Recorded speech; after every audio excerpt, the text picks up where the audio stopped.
بسم اللہ الرحمن الرحیم۔ روزے کے قضاء اور کفارے کے مسائل۔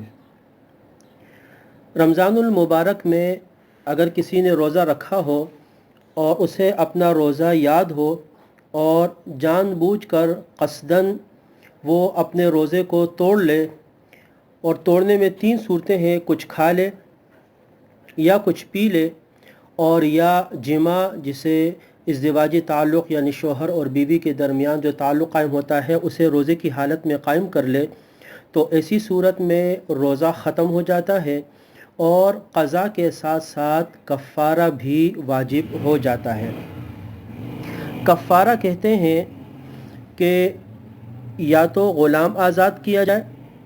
اگر یہ ممکن نہ ہو تو مسلسل 60 روزے رکھے جائیں، اور اگر یہ بھی ممکن نہ ہو تو 60 مسکینوں کو صبح اور شام کا کھانا کھلانا واجب ہے۔ ان 3 چیزوں سے کفارہ ادا ہوتا ہے: غلام آزاد کرنا، 60 روزے رکھنا، یا 60 مسکینوں کو صبح اور شام کا کھانا کھلانا۔ اب اس میں چند مسائل ہیں ترتیب کے ساتھ جن کو ذکر کیا جاتا ہے۔ پہلا مسئلہ کہ آج کل چونکہ غلام تو ہے نہیں، تو 2 ہی صورتیں ہمارے پاس رہ جاتی ہیں، ایک 60 روزے رکھنا اور دوسری مسکینوں کو کھانا کھلانا۔ اگر کسی نے رمضان کا روزہ جان بوجھ کے توڑ دیا اور وہ اس کی ایک تو قضا روزہ رکھے گا، اس کے علاوہ کفارہ دے گا۔ کفارے میں اگر وہ روزے رکھے گا تو مسئلہ یہ ہے کہ وہ مسلسل 60 روزے رکھے گا، اگر درمیان میں ایک بھی ناغہ آ گیا تو دوبارہ سے وہ روزے شروع کیے جائیں گے اور نئے سرے سے 60 روزے رکھنے ہوں گے۔ درمیان میں کوئی ناغہ نہیں آنا چاہیے، یہ روزے مسلسل ہوں گے۔ دوسرا مسئلہ،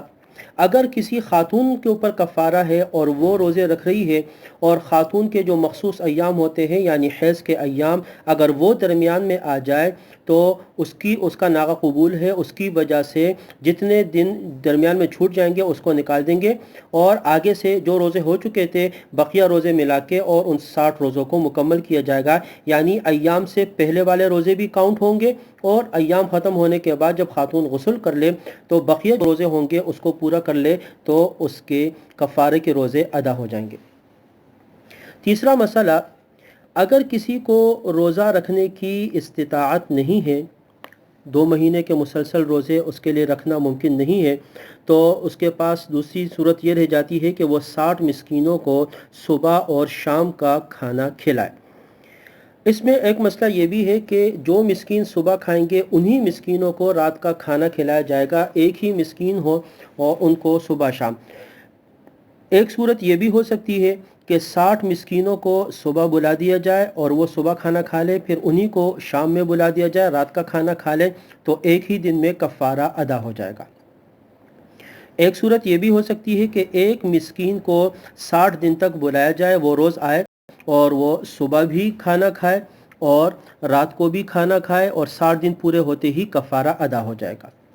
تیسرا مسئلہ، جو کھانا کھلانا ہے اس میں تسلسل ضروری نہیں ہے، یعنی اگر درمیان میں وقفہ آ گیا، مثال کے طور پر 8-10 دن کسی مسکین نے کھانا کھایا، پھر 1-2 دن وہ نہیں آیا اور اس کے بعد آیا، تو اس سے کوئی فرق نہیں پڑتا، متفرق ایام میں بھی اس کو کھلایا جا سکتا ہے، اس سے روزے کے اوپر کوئی فرق نہیں پڑے گا۔ اسی طریقے سے اگر کوئی شخص 60 مسکینوں کو 2-2 کلو آٹا دے دے تو اس سے بھی کفارہ ادا ہو جائے گا، کیونکہ ایک صدقہ فطر کی مقدار ہے، تو اگر وہ 2 کلو آٹا 60 مسکینوں کو بلا کے ہر ایک کو 2-2 کلو دے دے، یا اس کی رقم ان کو دے دے 60 مسکینوں کو، تو اس سے بھی کفارہ ادا ہو جائے گا۔ وآخر دعوانا ان الحمد للہ رب العالمین۔